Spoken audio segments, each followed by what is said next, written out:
Hello everyone. நீங்கள் இன்ஸ்டாகிராமில் ஒரு ரீல்ஸ் போடுறீங்கன்னா, நீங்கள் கவனிக்க வேண்டிய முக்கியமான விஷயங்கள் என்னன்றதை நான் இந்த வீடியோவில் சொல்கிறேன். நீங்கள் போடுறது ஃபோட்டோவாக இருந்துச்சுன்னா அதை போஸ்ட்டில் போடுங்க. அண்ட் ஸ்டோரியில் போடுங்க. ரீல்ஸை வந்து ரீல்ஸில் போடுங்க. ஸோ ஒன்ஸ் நீங்கள் ரீல்ஸை செலக்ட் பண்ணிட்டீங்கன்னா அந்த எடிட்டிங்ஸ் ஆப்ஷன்ஸ் நிறைய வரும். கீழே மியூசிக்கை செலக்ட் பண்ணிக்கலாம்.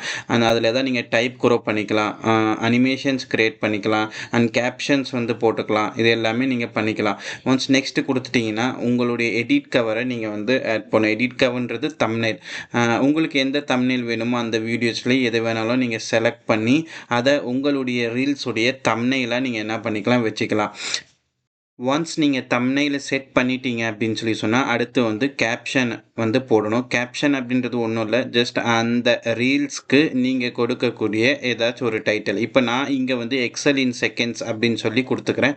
அதுக்கு அடுத்து ஹேஷ்டேக்ஸ் போடணும். ஹேஷ்டேக்ஸுன்றது ஒன்றும் இல்லை, ஸ்டார்டிங்கில் வந்து ஹேஷ் போட்டு நீங்கள் அடுத்து வந்து எந்த வீடியோ போடுறீங்களோ அது போடணும். இப்போ நான் எக்ஸல் போடுறேன்னா எக்ஸலுக்கு என்னென்ன ஹேஷ்டேக்லாம் வந்து ஃபேமஸாக போயிட்டுருக்கோ அது வரும்.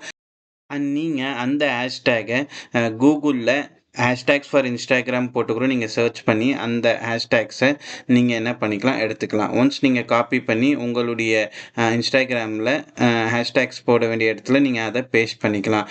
அதுக்கடுத்து கவனிக்க வேண்டிய முக்கியமான விஷயம் லொக்கேஷனில் நீங்கள் எந்த லொக்கேஷனில் இருக்கீங்களோ அது போடலாம். இப்போ நான் இங்கே வந்து இந்தியா அப்படின்னு போட்டுக்கிறேன். அடுத்து வந்து மோர் ஆப்ஷன்ஸ் வந்து கொடுத்து இங்கே அப்லோட் அட் ஹையஸ்ட் குவாலிட்டியை கண்டிப்பாக எனேபிள் பண்ணிக்கோங்க.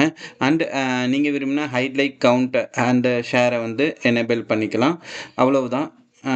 இந்த செட்டிங்ஸ் முடிஞ்ச பிறகு நீங்கள் ஷேர் பண்ணிக்கலாம்.